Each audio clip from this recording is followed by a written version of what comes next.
편조광명 무여지요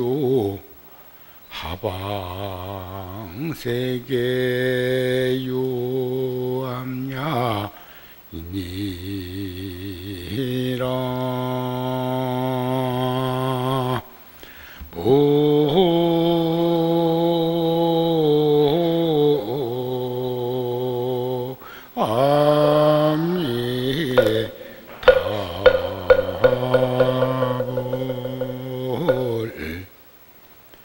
편안들 하셨습니까?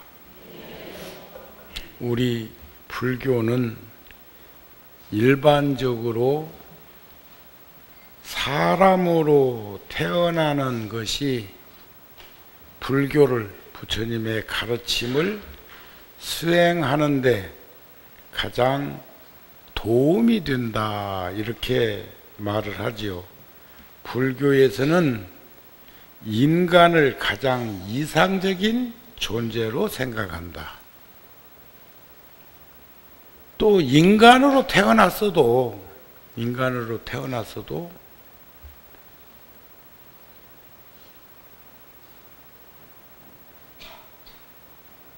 잘 사는 사람이 더 잘 살 수 있는 일이라는 게 뭘까요? 그것은 선근을 증장시키고 보리심을 여의지 않고, 그리고 복과 덕과 지혜를 숙성시키는, 복덕과 지혜를 증장시키는, 그래서 공덕의 삶을 살 수 있도록 하는 것이 수행정진이라고 하고, 삶의 진정한 의미로 깊이 들여다볼 수 있는 것이 아닐까 싶습니다. 장애 있는 곳에서 도를 구하라는 말도 하고, 이익을 분에 넘치게 바라지 말라고도 하고, 우리가 보왕산매론만 보더라도 어떻게 세상은 살아야 되는가를 늘 반추해 볼 수가 있는데, 모든 것이 다 잘 여의형통한 상태에서도 신심, 발심, 정진, 회양하기가 쉽지 않다.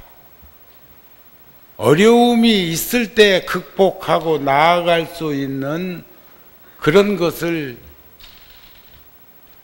말들 하지만, 모든 것이 여의형통한 상태에서 신앙적으로 신행생활을 하는데 다듬어지기가 쉽지 않은데, 그래서 일반적으로 사람으로 태어나는 것이 불교 공부를 하는데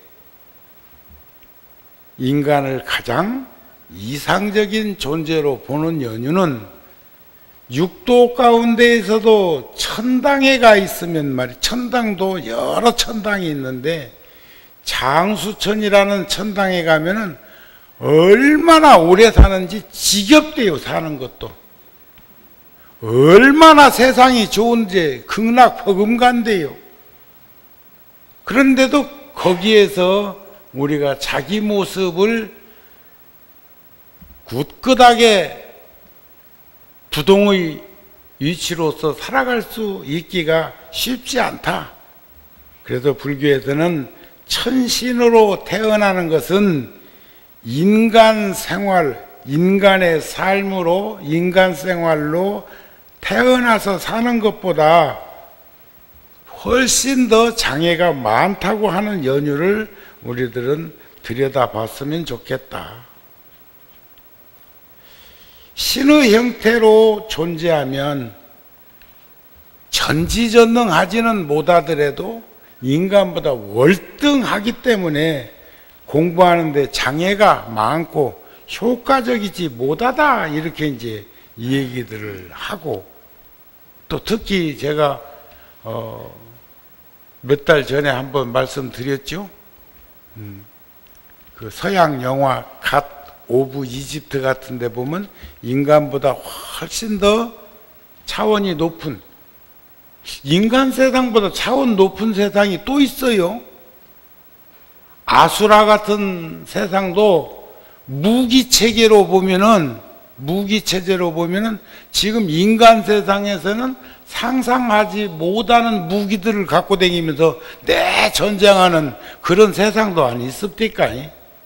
그러니까 기본 골격으로 들어놓고 보면은 어떤 것이 가장 좋은 삶인가를 생각해 볼 때 과학이 발전했다고 해서 그 세상이 좋은 것만은 아니다.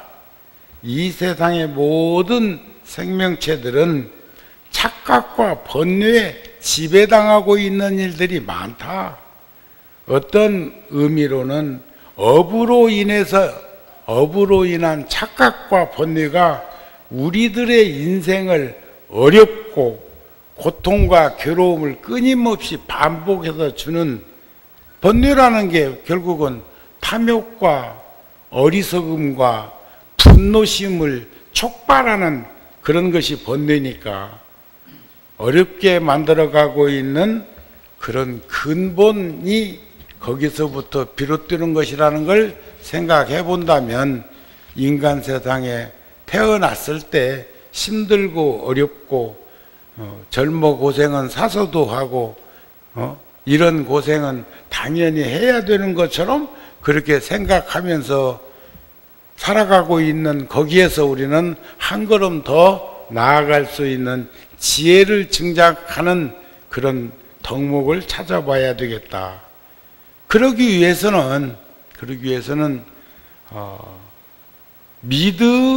믿음이라고 하는 것, 신심이라고 하는 것, 믿는 마음이라고 하는 것, 그것은 대심중생들, 큰 마음을 일으킨 이들이 드러내는 것인데, 믿음을 견고하게 가지면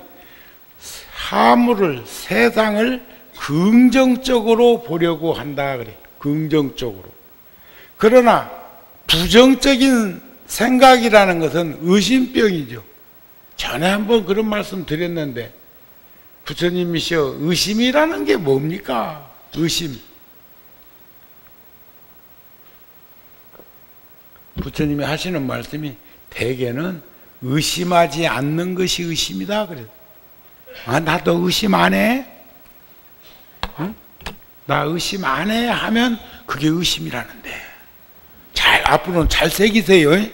아이고, 나는 이 사람아, 자네를 내가 왜 의심해? 의심하고 있다요. 부처님 말씀으로 견주어 보면 그 말이 그 말이랴. 의심 않는다고 하는 것이 의심이라는 거예요.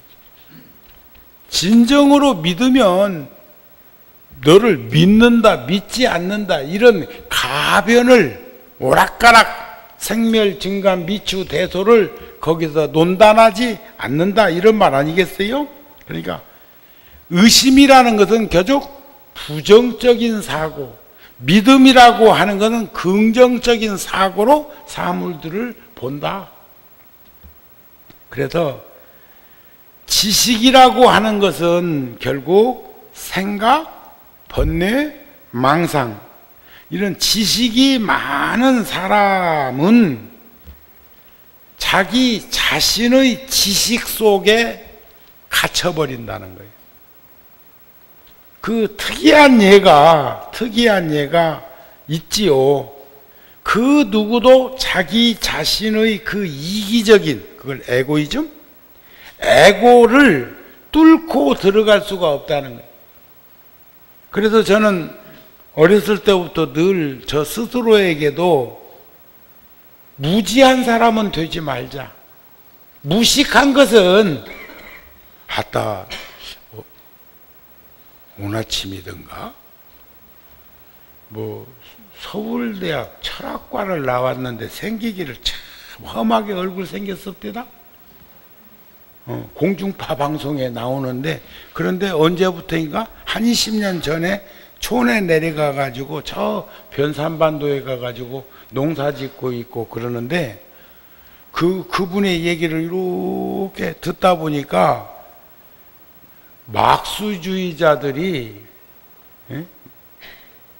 유물론증 변증법을 이 얘기하는 것처럼 말하지는 않는데, 땅은, 농촌에 있는 땅은 도시 사람들이 사만 놓고 방치해가지고 지금 어려움이 있으니까 국가에서 농사 안 짓는 땅들은 전부 다 회수해가지고 사서 농사 짓는 농부들한테 무상 임대를 해주고 거기서 일정 부분 세금처럼, 그게 사회주의 국가에서 그 농장 만들어 놓고 집단 그 농장에서 농사 짓고 뭐 이렇게 해가지고 싹 걷어가서 배급을 나눠줘서 모두가 공평하게.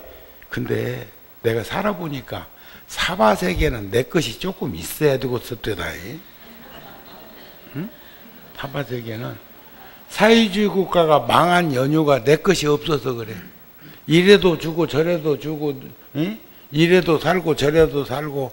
그러니까 달라이 라마께서도 그런 말씀을 하셔서 자본주의 방식으로 선의의 경쟁을 통해서 열심히 벌고 사회주의 방식으로 나눴으면 좋겠다. 여기서 나눈다는 것은 기부문화를 얘기하는 거, 보시문화를 얘기하는 거, 우리 불교로 말하면 시주하고 공양하고 이런 것을 말하는 것 아닐까 싶은 생각이 드는데, 그런데 올바른 이론은 절대 그릇된 실천을 만들어내지 않습니다.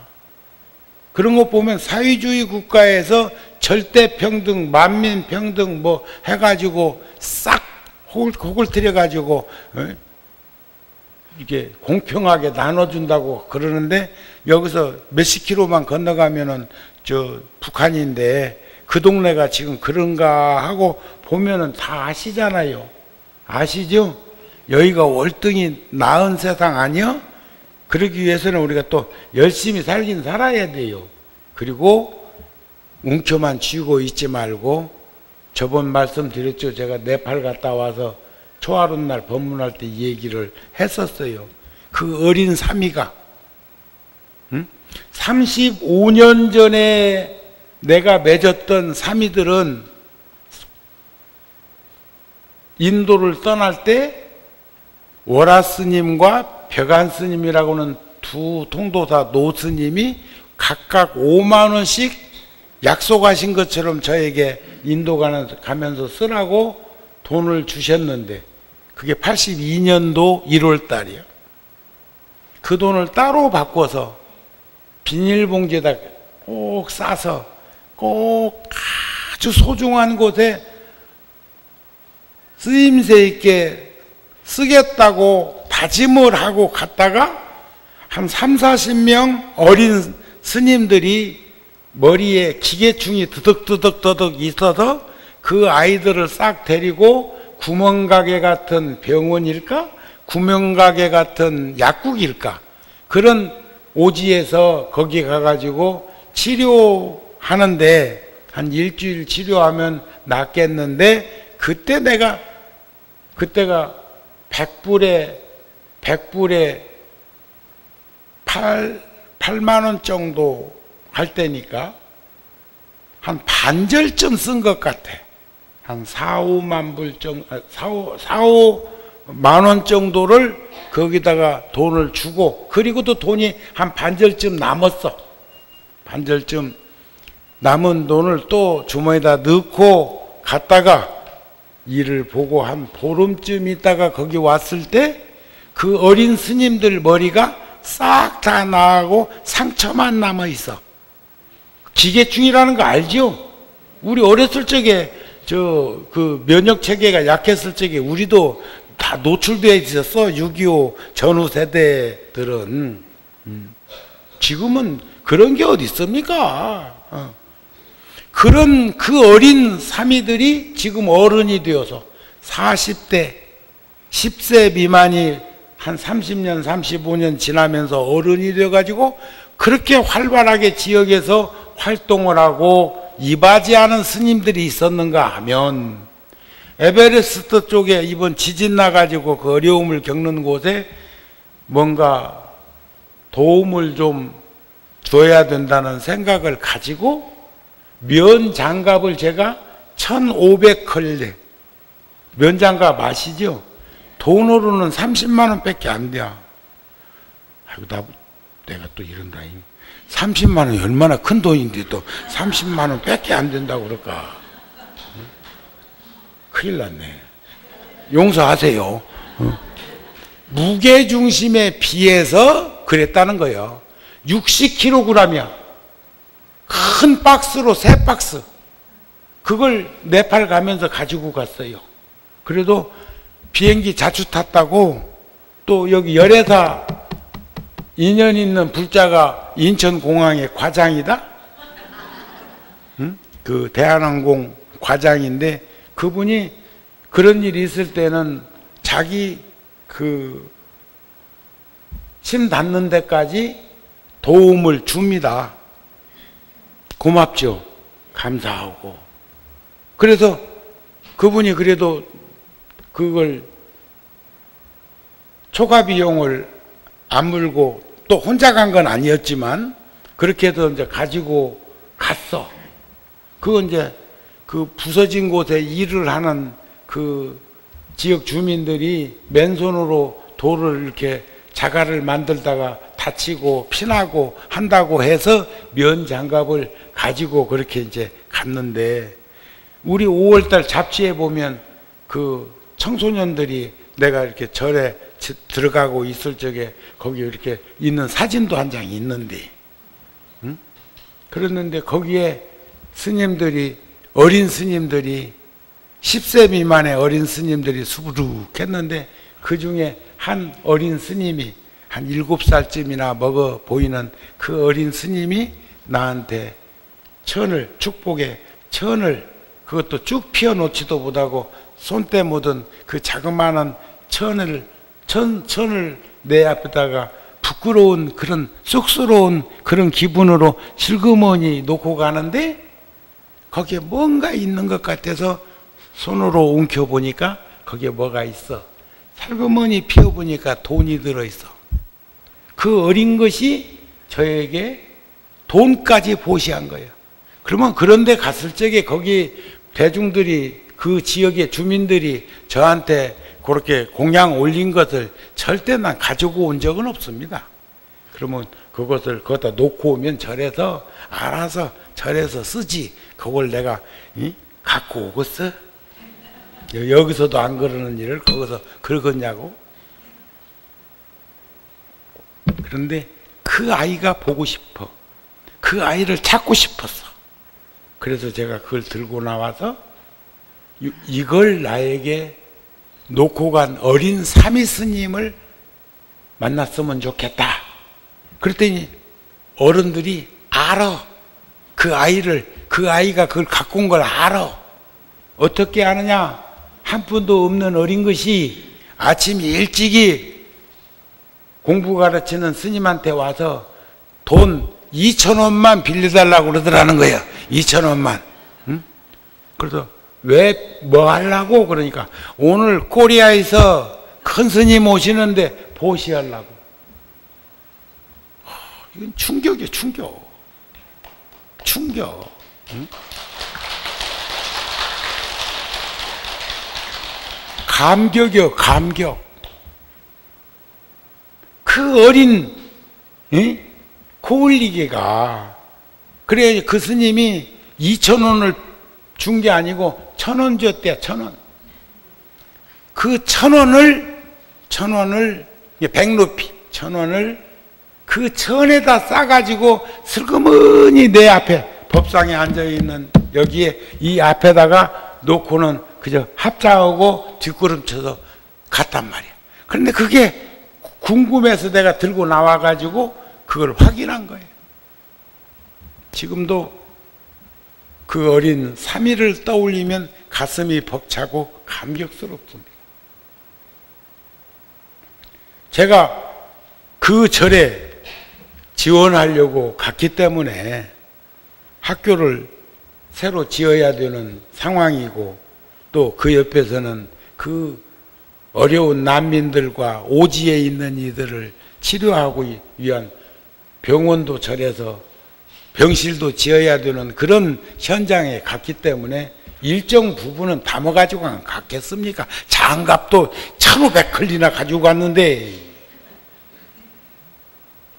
그리고 가지고 간 게 있으니까 장갑 1500클리 30만 원밖에 안 하더라고 할 거 아니여. 질량의 법칙으로 볼 적에. 그랬는데 제가 그 어린 스님들이 처해 있는 상황을 보면서 거기서 다시 마음을 낸 것이, 가져간 것 말고 다시 마음을 낸 것이 한국 돈으로 치면 1100만 원, 10,000불 정도를 내가 그 절에 보시를 해야 되겠다는 마음이 일어났어요. 그러면 1,000원에 10,000배면 1,000만 원이요? 10,000배. 정우 스님을 통해서 그 어린 스님의 행위가 10,000배의 공덕으로 돌아쳐오게 하더라는 거예요. 그래서 우리는 지혜 있는 삶은, 선근이 있는 삶이라고 하는 것은, 보리심을 여의지 않는 삶이라는 것은 불가사의한 유실력과 가피력을 드러낸다는 것을 여러분들한테 전하는 거예요. 여러분들 지금 반신반의하면서 사는 일 많지요?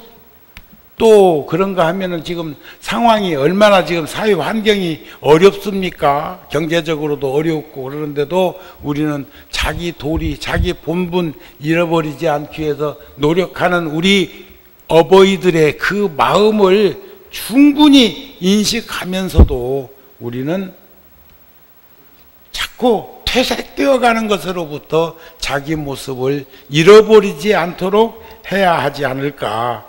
그러기 위해서는 지혜가 있어야 되고 선근이 있어야 돼. 복과 덕과 지혜라고 하는 것은 하나 더하기 하나는 둘이 옳시다, 이렇게 고정체가 아니라는 것을 볼 수 있었으면 좋겠다. 그런데 지식인에게서 가슴, 마음을 발견하기란 거의 불가능하다는 거예요. 하나 더하기 하나가 둘인 것은 맞아. 그러나 하나 더하기 하나만 둘은 아니요. 둘을 만들려면 수천 수만 가지 방법이 있는데 그게 지혜예요. 그런데 사람들은 지식에 갇혀서 자기 쉬운 대로, 자기 좋은 대로, 자기 편리한 대로만 살려고 한다. 양보할 줄도 모르고 희생할지도 모르고 또 한 걸음 뒤로 물러날 줄도 모르는 그런 인생들. 그래서 인도의 띨로빠라는 스님은 그 오지인 티벳으로 가서 티벳 불교를 꽃피우게 했고, 달마대사는 남인도 스님인데 달마대사는 중국으로 가지 않을 수가 없었다. 왜냐하면 인도는 지식인들이 너무 많다. 지금도 마찬가지. 인도는요, 인도 가가지고 사흘만 있다 오면 3년 할 말이 생긴대요. 그거 아는가 몰라. 인도 갔다 온 사람들은 아는데. 그런데 인도 가서 한 3년 살다 오면 벙어리가 되와. 할 말이 없는 거예요, 할 말이. 저는 뭐 수십 번 갔다 왔으니까 인도 얘기 할 말이 없어. 할 말. 벅찬 거죠. 그러니까 달마대사가 중국으로 가지 않을 수 없었고, 띨로빠 스님이, 삼바바 스님이 티벳으로 갈 수밖에 없었던 연유, 이건 흔한 사건이 아니라는 거예요. 인도에서는 마음, 가슴 찾기가 어려웠다. 아는 것이 너무 많아. 아는 것이 너무 많은 곳에서 우리들은 가슴, 마음을 찾기란 쉽지 않다는 거예요. 우리 너무 많은 걸 알려고 할 것은 없지 않는가 싶은데 어떠세요? 이제 지금부터는 아는 것도 내려놓읍시다. 에? 아는 것도 내려놔. 상응부경에 보면 말이죠, 부처님께서 아이들은 우리 그 전에 보면 청년 때 그 샘터 책 맨 뒷장에 보면은 그런 말이 있는데, 동심은 어른들의 마음의 고향이라는 그런 표어가 있었는데, 부처님께서도 아이들은 어른들의 안식처다. 그리고 아내는 세상에서 가장 으뜸 가는 친한 벗이다. 지금도 그런 일이 많이 있지만 부처님 당시에는 여인은 아무리 잘난 집 여인이라도 여인의 직급은 하인 직급이었대요. 하인처럼 대했고, 지금도 인도에서는 그래가지고 얼마나 많은 여인들이 쫓겨나가지고 그 어렵고 힘든 환경 속에 노출되어서 살고 있는가는 우리가 다큐멘터리 같은 걸 가끔 접하다 보면 지금도 그런 일들이 비일비재한데, 부처님께서는 아내는 세상에서 가장 으뜸 가는 친한 벗이다 그러면서 하시는 말씀이, 욕심이 없는 사람에게는 마음의 고통과 괴로움은 존재하지 않는다. 여기서 지금 욕심이 없다는 것은 무엇을 말하고자 하는 것일까? 그러면 왜 그 앞에다가 아이들 이야기를 하고 아내 이야기를 거기다가 붙여서 전개했을까를 들여다보면, 진실로 얽매임이나 속박에서 벗어난 사람은 반야심경에도 무유공포라고 나오죠. 모든 공포를 초월하고 여인다. 그래서 삼세제불이 반야바라밀타를 의지함으로 최상의 깨달음을 이룩할 수 있었던 것도, 두려워 말라, 겁내지 말라, 무서워 말라. 우리 두려움과 그 공포 속에서 허덕이고 있는데, 우리는 목전에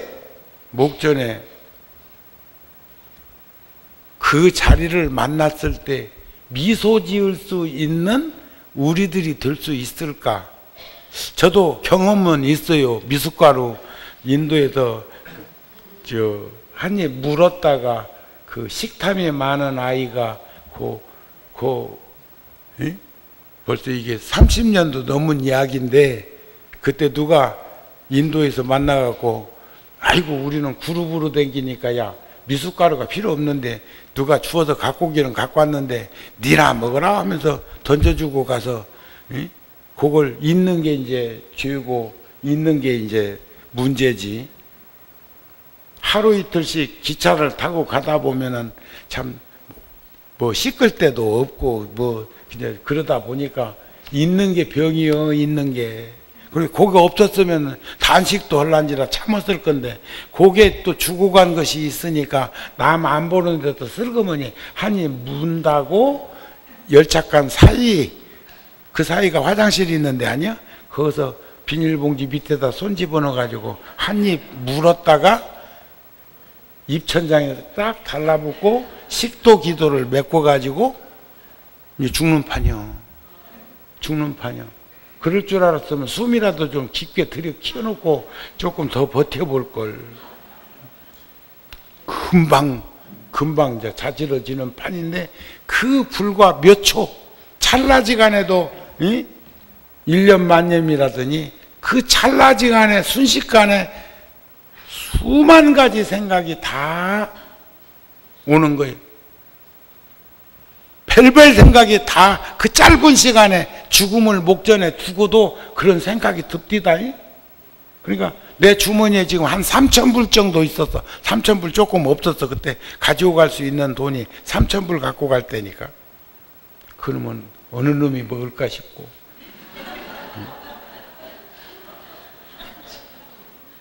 대사관에다라도 연락이라도 해주면 좋을 건데, 그런 생각도 들고. 또 출가해가지고 살아오는 시간 속에서 되돌아 생각해 보니까 빚이 너무 많아. 내가 별로 빚 갚은 일이 없어. 그때만 그런 생각 한 게 아니야. 개한테 물려갖고 주사 맞고 쇼크사 일으킬 때도 똑같은 생각을 또 했어. 그래 내가 달라졌어. 통도사 내 방에 있는 물건은 그것도 문화재급 물건들도 있었는데, 그래서 80년대 초에 처음 나갔을 때 그런 꼴을 당하고 나서 그때부터 35년 동안 내가 통도사에 하나하나 들여놓은 게 600여 점의 문화재급, 거기에는 보물도 지정되어 있는 것도 있고, 그건 나하고 인연이 되어서 불자들이 나에게 갖다 준 것도 있고, 또 내가 소임을 보고 있기 때문에 우연히 좋은 것을 목격하고 사서 들여놓기도 하고, 그게 600여 점이에요. 근데 그런 것에 대해서 잘 모르는가 봐. 하루아침에 마음을 다잡아서 들여놓기도 쉽지 않아.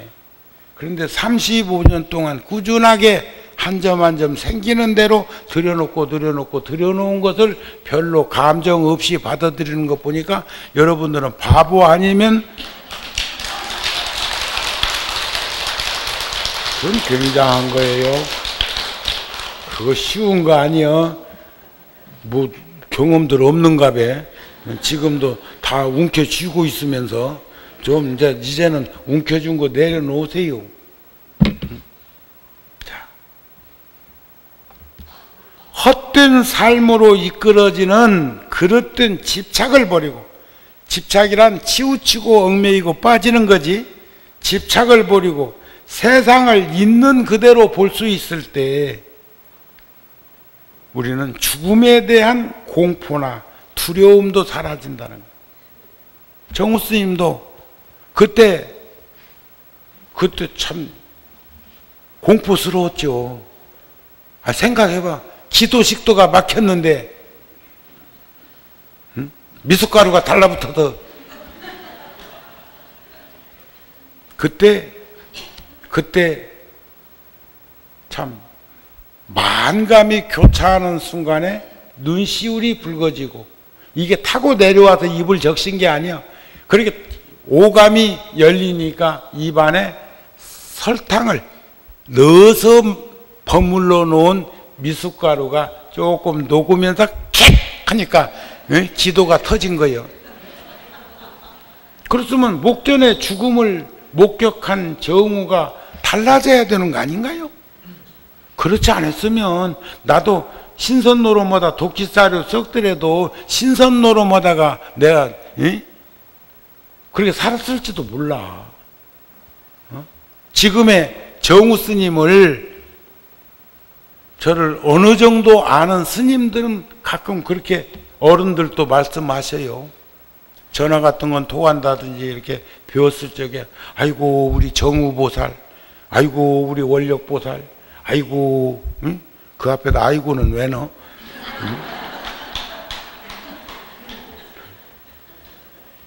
고마워 하시는 것, 그냥 관상학적으로 볼 적에는 그렇게 안 살 것 같으니까 그렇게 살아줘서 고마운지, 또 어느 스님은 제가 열심히 살아가는 그 현장에 와가지고 잘 살아주셔서 고맙습니다 하는 스님도 계셨어. 그 한 비구니 스님은, 성남사 비구니 스님은 내가 한창 구룡사에서 열심히 뵙고자 하고 있을 때 삼성의료원에 마지막 검진 받으러 오셨다가 그 후에 한 달도 안 되셔서 이제 세상을 떠나셨지만, 90노인이 그 법유가 끝날 때까지 기다리고 있다가 흠뻑 땀에 젖어 있는 정우손을 잡고, 그러면 그 스님도 어렸을 때부터 통도사에서 나 봤을 거 아니요. 그러면 그때 봤던 그 계산법으로는 지금 저 모습이 아니었을지도 몰라. 그래서 그런지는 몰라지만 제 손을 꼭 잡고 90노인의 노비구니 스님이 잘 살아주셔서 고맙다고 눈시울을 붉히는 그 모습은 우리 모두가 이어져 가야 되는 일들이 아닐까 싶은 마음도 듭니다. 그래서 저는 지금도 죽음에 대한 공포를 다 가셨다고 생각하지는 않아요. 오늘 또 저는 새벽 예불 시간에 저와 깊은 인연을 맺었던 성원 스님이 오늘, 성원 스님 아니요? 성원 스님이 오늘 삼재입니다. 삼재. 세상 떠난 지 3주 되어서 출가하기 위해서 동국대학교 왔고, 나를 의지해서 스님이 되었고, 서울대학에서 석사를 마치고 위스콘신 대학에서 석박사를 3년 만에 끝내고, 많은 이들이 말하기를 10개 국어 정도에 유창하다고 했던 스님. 거기야 우리 은사 스님은 49살에 세상 떠났는데 성원 스님은 54살이요? 적은 나이는 아니야. 그러나 그렇게 열심히 공부하고, 내가 오늘 새벽 예불 시간에 그 위패를 들여다보니까 그 스님은 논문도 참 많이 발표해서, 논문이라는 게 논장인데, 그래서 후대에 많이 유통될 걸로 보고, 지금 세계에서 가장 그 숙제가 평화입니다. 평화. 심지어 자기의 자호를 오늘 위패에 보니까 평화라고 써져 있더라고요. 평화당 성원. 호를 평화라고 할 정도로 평화를, 그래서 얼마나 많은 석학들과 함께 세계 평화를 논했는가 하는 것은 나한테 수없는 논문을 보낼 때마다 느끼곤 했고, 그래서 저는 그 제자들에게 내가 이메일로 받았던 모든 것들을 넘겨주려고 합니다. 하지만 3제나 49제라도 내가 가서 거기에서 함께 앉아있기는 가슴이 용납이 안 됐어. 그래서 이제 49제까지는 그냥 먼 발치에서 보고, 매년 내 생전에는 제사라도 지내주고 어서 인도 환생해서 다시 못다 이룬 꿈을 이루도록 염원하는 기도를 하려고 합니다. 여러분들께서도 성원 스님 어서 오라고 일심합장으로 기도해 줬으면 합니다. 자, 죽음에 대한 공포나 두려움은 사라지는데, 그 스님도 나한테는 유익해야 좀 속쓰림이 좀 있다고 하는 정도? 내가 본래 7월 달에 그 연화정사에 법표를 하러 가려고 했는데, 그때가 또 제가 군종교구 소임을 마치는 때가 돼가지고, 그걸 조율하다가 뭐 4월 초파일 맞이하고 어쩌고 한다고 그냥 엉격결에 그냥 시간이 지나가고 났는데, 모든 것들이 다 잘 이루어졌다고 하더니 그냥 일순간에 숨을 멈추고 말았다고 그래. 그래서 무거운 짐을 내려놓고 나면 이제 더 이상 무거울 것이 없는 것처럼, 우리들도 치우치고 얽매이고 빠진 그 집착을 여의고 노력하면서 피아노 세계에 한 걸음 한 걸음 나아갈 수 있는 바냐바라 밀다를 닦았으면 하는 마음을 여러 불자들한테 전하고 싶습니다. 유마경에도 제가 아까 그 모두의 그런 말씀을 드렸죠. 변조광명은 무여지여 남음이 없어. 하방세계 어느 곳인들 그 빛이 없겠습니까?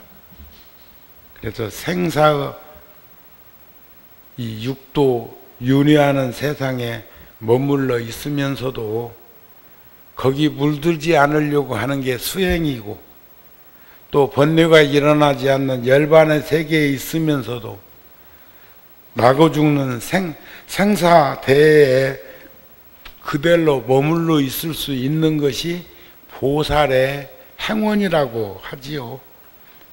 모든 중생을 사랑하면서도 세속적 애정에 끄들려서 집착하지 않는 것이 보살의 행위라고 합니다.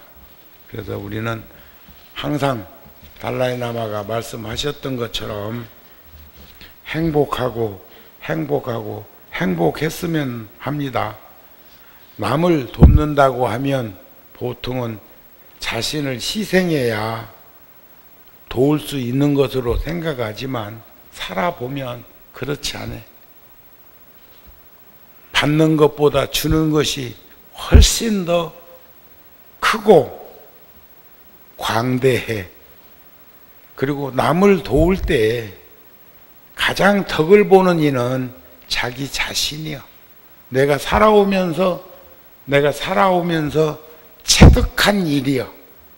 누구한테 받는 것보다 주는 것이 훨씬 더 최고의 행복을 얻는 것도 자기 자신이야. 그러므로 행복한 삶으로 가는 최선의 길은 함께 더불어 살아가는 이들과 함께 했으면 좋겠어. 달라이라마가 그런 말씀을 하셨습니다. 뭔 얘기를 들었을 때 가슴을 따르지 않고 생각하는 그 습관 때문에 나를 불편하게 하고 나를 부자유스럽게 하고 나를 자유롭지 못하게 하더라. 뭔 얘기를 들었을 때 가슴으로 받아들였으면 그게 해답인데 그것을 드러내놓고는 요걸로 계산을 꼼지락거려서 하다 보니까 자꾸 부자유스럽고 불편하게 만들더라 하는 그 말씀을 행복하고 행복한 삶의 현장에서 잘 가름하면서 살았으면 좋겠고, 항상 말씀드리지만 과거에 가난한 그 시절 생각해보면, 새빵 살던 그 시절 생각해보면 우리 다 집이라도 하나씩 가지고 있는 이들은 거부장자 아니야?